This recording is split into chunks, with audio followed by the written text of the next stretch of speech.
तुम में से कौन मुझे हरा सकता है?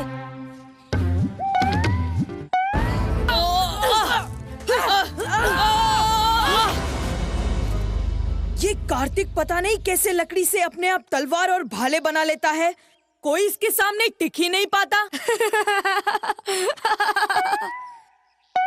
मैंने तुम चारों को अकेले हरा दिया। अब तो मानोगे कि मैं तुम सबसे अधिक बलवान हूँ? ये कार्तिक अपने आप को समझता क्या है? ये दो भाई कार्तिक और गणेश हमारे साथ खेलने आते हैं और हम ही को हरा देते हैं। इनको हराने का एक ही तरीका है, तो सब लोग अपने हाथ की लाठी उठा के एक साथ इस पे वार करो। तुम सबको पता है ना कि अगर मेरी बात तुम लोग नहीं सुनोगे तो मेरे बाबा तुम लोगों का क्या हाल करेंगे। डरते हो ना सब मेरे बाबा से?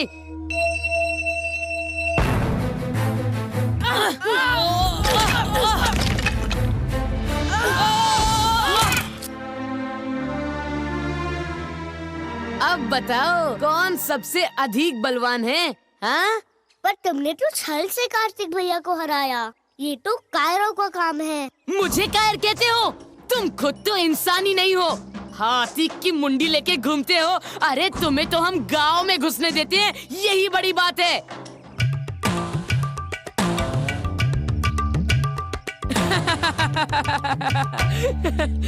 गणेश, तूने मारा भी तो लड्डू से। इसको कहते हैं जैसी शक्ल वैसी ही अकल।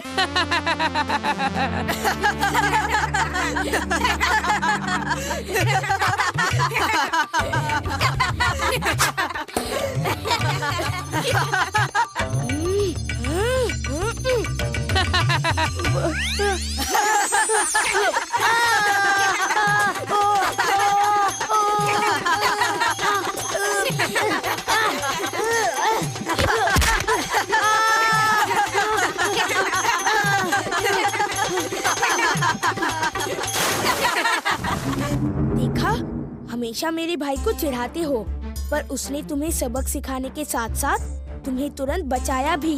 जब चींटियां तुम्हें काटने वाली थी ना, तब तुम्हारे दोस्त तुम पर हंस रहे थे।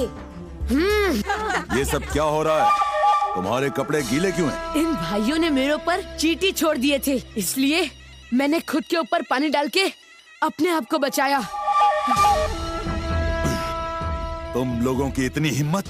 तुम लोग क्या भूल गए कि गोलू मेरा बेटा है और मैं अभी के अभी तुम लोगों की सारी हड्डियां तोड़ सकता हूँ। इस बार मैं तुम्हें और तुम्हारे इस अजीब से भाई को छोड़ देता हूँ, पर आगे से तुम सब याद रखो, अगर कभी भी किसी ने गोलू को नुकसान भी पहुँचाया तो अच्छा नहीं होगा। मेरा नाम बल्लू पहलवान है। हाँ।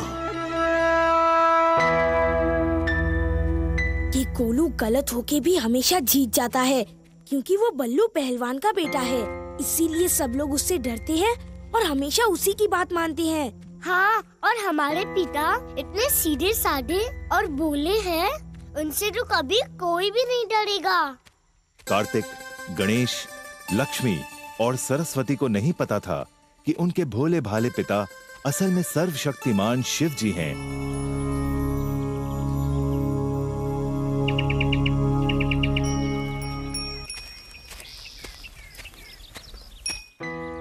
कार्तिक, तुम इतने उदास क्यों लग रहे हो? कोई परेशानी है? बाबा, पता है आज मैं जीत भी गया था, पर फिर उस बल्लू पहलवान के डर से सब लोग गोलू के आगे चुप हो गए। मैंने तुम लोगों को पहले भी समझाया, सिर्फ ताकतवर होने से कुछ हासिल नहीं होता है। अगर तुम एक अच्छा और सच्चा इंसान बनते हो, दूसरों के बारे में सोचते हो, तो देखना सब लोग तुम्हारा कितना आदर करेंगे। वो बल्लू पहलवान तो कितना ताकतवर है, जरा सोचो तो, क्या कोई उसको पसंद करता है? बच्चों, जो तुम दोनों कह रहे हो वो सही रास्ता नहीं है। माँ, एक बात बताइए, हमारे पापा बहुत अच्छे हैं, बहुत सीधे हैं। गांव में सब लोग इन्हें बहुत पसंद करते हैं, पर क्योंकि वो बलवान नहीं, इसलिए इनको वहाँ पे कोई इतना नहीं मानता जितना बल्लू को मानते हैं। लोग बल्लू से डरते हैं बाबा, और उसी की बात मानते हैं क्योंकि वो शक्तिमान है। मुझे भी वैसी शक्ति चाहिए ताकि सब लोग मुझसे डरे, मेरी बात माने। स्वामी, इसका मतलब हम जो कर रहे हैं, क्या उसका कोई अर्थ नहीं, कोई मोल नहीं? देवी, हमने ये जिंदगी इसीलिए चुनी थी क्योंकि हमें चाहिए था कि हमारे बच्चे अपने आप सब कुछ सीखें। हमें उन्हें उनकी पहचान बताने की जरूरत ही न पड़े। और देवी, वही हो रहा है। कार्तिक भी अपने आप सही और गलत का अंतर समझ जाएगा।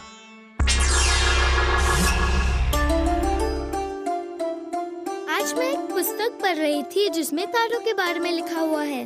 वो देखो, वो है सप्तर्षि मंडल। मुझे तो अलग से कुछ समझ नहीं आ रहा। सारे तारे एक जैसे ही तो हैं। अरे ठीक से देखो ना।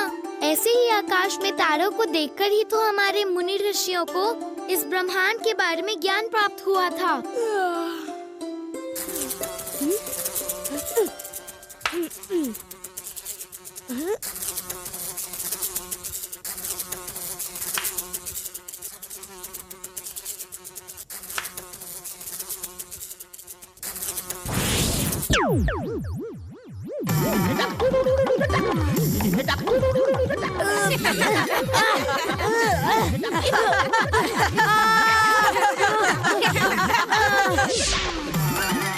तुम लोग हमेशा मेरे सूंड का मजाक बनाते हो, खास करके कार्तिक भैया। तुम लोग कुछ सीखना ही नहीं चाहते हो। ठीक से देखो, एक तारों की मंडली। अरे वाह, अब तो सब साफ दिख रहा है। अरे वो देखो।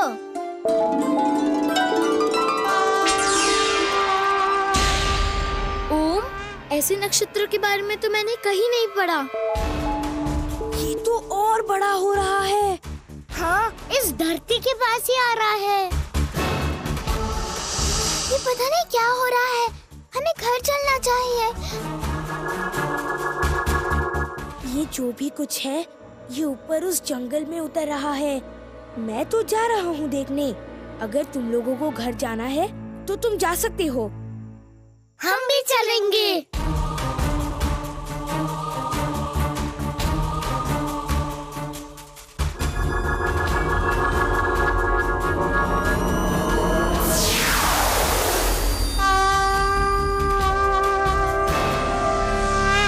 यहाँ से तो अब कुछ भी नहीं दिखाई दे रहा है।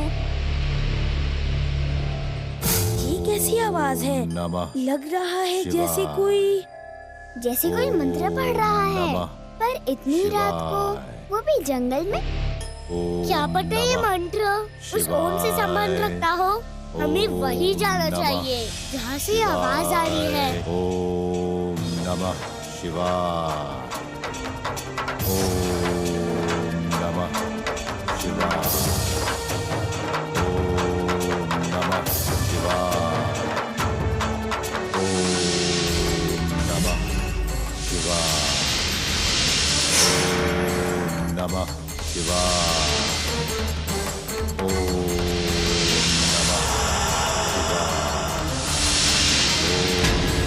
नमः शिवाय।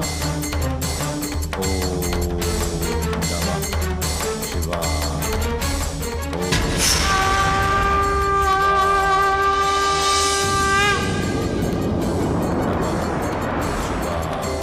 महादेव, और कितने दिन आप और देवी पार्वती ऐसे ही धरती पर साधारण मनुष्य की तरह जीवन बिताएंगे? कार्तिकेय का जन्म भी तो एक विशेष कार्य के लिए हुआ था, तारकासुर का वध। दिव्य शक्ति के लिए कार्तिकेय अभी प्रस्तुत नहीं है। मैं और देवी पार्वती चाहते थे कि संपूर्ण रूप से योग्य होने के बाद ही हम अपने बच्चों को उनका असली परिचय बताएं। नहीं तो पूरी धरती पर संकट आ सकता है। पर वो लोग तो आप और देवी पार्वती के संतान हैं। वो क्यों शक्ति का गलत उपयोग करेंगे? इंद्र, हमारे इस मनुष्य जीवन का एक और कारण भी है। एक देवता का कार्य है मानव जाति के दुखों का नाश करना। मैं और देवी पार्वती ये चाहते थे कि हमारे बच्चे स्वर्ग में अपना जीवन आरंभ करने से पहले मनुष्य जीवन को समझें, तब कहीं जाकर वो उनके कष्टों का भी निवारण कर पाएंगे। भगवान, इसीलिए आप महादेव हैं, देवताओं में श्रेष्ठ।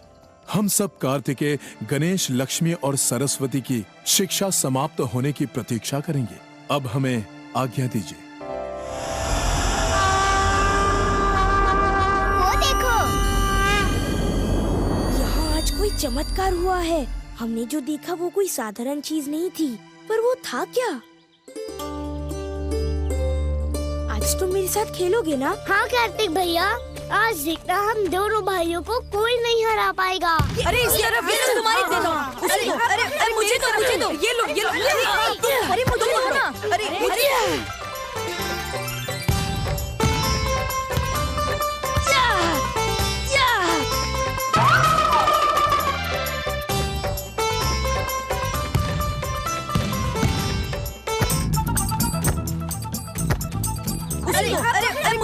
दो ये लो अरे मुझे दो ना। अरे मुझे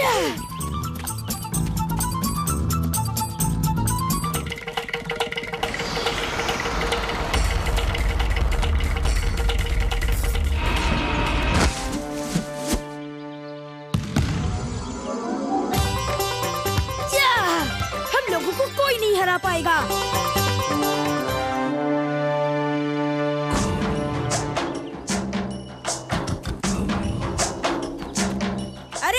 देखो मैं तुम सबके लिए अपने घर से क्या लाया हूँ। खूब सारी मिठाई और शरबत भी। पहले सब लोग ये सब खा लो, उसके बाद फिर से खेलेंगे। गणेश तुम मेरे साथ चलो, मैं तुम्हारे लिए अलग से खाना लाया हूँ।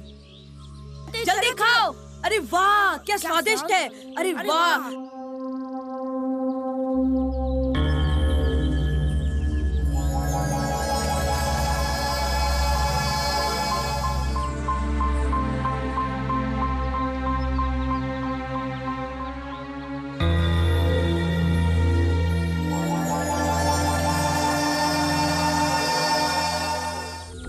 मुझे दो गणेश गेंद तुम्हारे पास आ रहा है, उसे मेरी तरफ फेंको। गणेश गेंद को पकड़ो। कार्तिक, गोलू और उसके दोस्तों ने गणेश के खाने में कुछ मिला दिया है, जिससे लगता है उसे नींद आ रही है, इसलिए वो खड़ा नहीं रह पा रहा है। गोलू आज मैं तुझे नहीं छोड़ूंगा। अब बता कभी करेगा ऐसा मेरे भाई के साथ? गोलू गोलू गोलू गोलू गोलू गोलू गोलू गोलू गोलू गोलू गोलू। तुम्हारी इतनी हिम्मत, तुमने फिर मेरे बेटे पे हाथ उठाया। आज मैं तुम दोनों भाइयों को गांव से बाहर फेंकाता हूँ, और आगे से अगर तुम दोनों भाई इस गांव में दिखाई दिए तो वापस अपने पैरों पर नहीं जाओगे।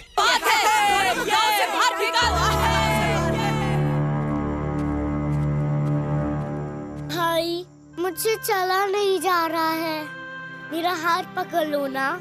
मैं तुम्हारी कोई मदद नहीं करूँगा। आज तुम्हारी वजह से हम लोग हार गए। मेरी गोलू से लड़ाई हुई और अब तो हमारा उस गांव में जाना भी बंद हो गया। अब मैं किसके साथ खेलूंगा? पर भाई इसमें मेरी क्या गलती है? उन लोगों ने मेरे खाने में कुछ मिला दिया था। तुम इतना खाते क्यों हो गणेश? तुमने इतनी ज्यादा मिठाई नहीं खाई होती तो तुम्हारी ऐसी हालत नहीं होती।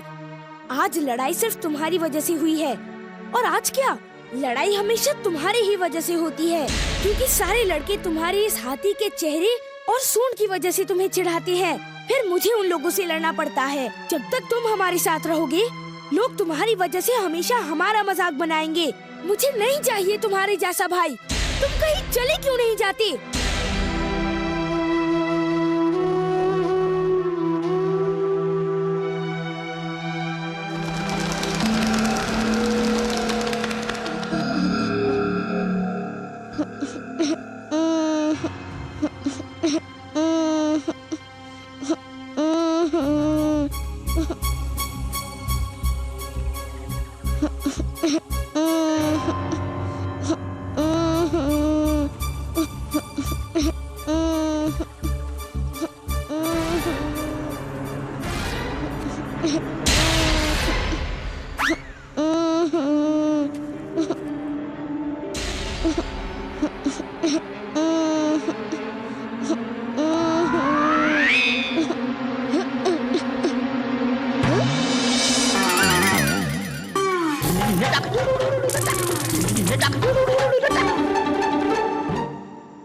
तुम कौन हो? हाथी या राक्षस? तुम्हारा सर तो हाथी जैसा है पर शरीर इंसान जैसा। नहीं, मैं भी एक इंसान हूँ। बचपन में मेरे साथ एक हादसा हुआ था। मेरे सर पर चोट लगी थी, तो मुझे बचाने के लिए मेरे बाबा ने हाथी का सर मेरे शरीर पर लगा दिया। अरे वाह, हाथी का सर लगाने से इंसान बच जाता है। पर तुम किस तरह के इंसान हो? मैंने आज तक तुम जैसा कभी किसी को नहीं देखा। तुम इंसान हो या जानवर? मैं इंसान नहीं हूँ और जानवर भी नहीं, मैं एक राक्षस हूँ। मुझसे मत डरो, मैं बाकी राक्षसों की तरह बुरा नहीं हूँ। माना कि मैं राक्षस हूँ, पर वो लोग मुझे अच्छे नहीं लगते। वो सिर्फ लोगों का बुरा करते हैं, इसलिए मैं उन सबको छोड़कर भाग आया हूँ। मुझे राक्षस बन के नहीं रहना है। मैं तो अभी कितना छोटा हूँ, मुझे वो सब कुछ नहीं आता जो बाकियों को आता है। मेरे मुंह से आग नहीं निकलती है और मुझसे ज्यादा उड़ा भी नहीं जाता, बस पेट तक ही जा सकता हूँ। पर मुझे इंसानों के साथ रहना बहुत अच्छा लगता है। तुम मुझसे दोस्ती करोगे? मेरा नाम गणेश है और तुम्हारा? मेरा नाम कुटुसासुर है। सब राक्षसों के नाम के आगे एक असुर होता है। तुम मुझे कुटुस भी कह सकते हो। ये तुम अपने कान से नीले रंग का पानी क्यों निकाल रहे थे? वो मैं रो रहा था। जब राक्षस रोते हैं तब उनके कान से नीले रंग का पानी निकलता है। पर तुम रो क्यों रहे थे? मुझे सब लोग बहुत चिढ़ाते हैं। मेरे पास एक ही सींग है ना, और सारे राक्षसों के पास 2 सींग होते हैं, इसलिए सब लोग मुझे ताना मारते हैं। अभी तो मैं उन सबको छोड़कर भाग आया हूँ। मेरे साथ भी ऐसा ही हुआ है। मेरे शरीर की वजह से सब लोग मेरा मजाक बनाते हैं और आज तो मेरे अपनों ने कहा कि उन्हें मुझ जैसे भाई नहीं चाहिए। तुम रो मत, अब से हम दोनों दोस्त हमेशा साथ रहेंगे। गणेश कहाँ है? वो दिखाई नहीं दे रहा। गणेश असल में गांव में उसके काफी दोस्त हैं। उन्होंने ही उसे आज रात अपने घर पे रुकने के लिए कहा है। गणेश के भी दोस्त बनने लगे हैं, अच्छी बात है। रात में जंगल से कितनी अजीब अजीब सी आवाजें आती है ना? हाँ, कभी बहुत तेज हवा चलने की आवाज, कभी जंगली जानवरों की आवाज। पता नहीं इस जंगल में क्या क्या है। किसी को अगर रात को अकेले उस जंगल में रुकना पड़े तो मैं तो मर ही जाऊंगी।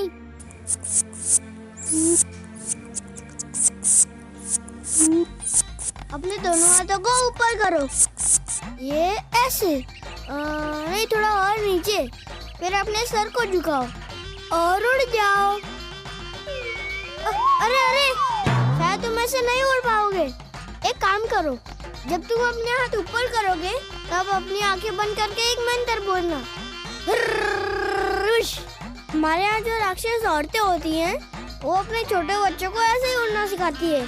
मैं थोड़ा बड़ा हो गया हूँ ना, इसलिए मंत्र बोलने की जरूरत नहीं पड़ती। हुस, हुर, हुस। शायद मोटे बच्चे उड़ नहीं पाते हैं। गणेश, गणेश तुम कहाँ हो? गणेश, गणेश तुम कहाँ हो? कार्तिक भैया, देखो मैं तुम्हारे लिए कितनी सारी मिठाई लेके आया हूँ।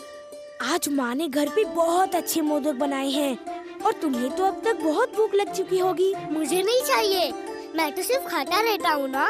गणेश, अगर तुम नहीं खाओगे तो मैं भी नहीं खाऊंगा। आज मैंने भी रात को कुछ नहीं खाया है। मुझे कोई दूसरा भाई नहीं चाहिए, तुम मेरे सबसे अच्छे भाई हो। तो हमने सही समझा था, तुम दोनों के बीच में कुछ हुआ था और इसलिए गणेश इस जंगल में बैठा हुआ है। चलो बताओ क्या हुआ था? वो कुछ नहीं, मैं कुछ भी काम ठीक से नहीं करता हूँ ना, इसलिए भैया ने थोड़ा सा डांट दिया था।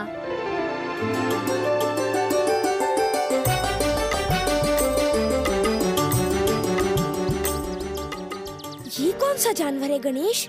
भैया, ये जानवर नहीं, राक्षस है, मेरा दोस्त कुटुस।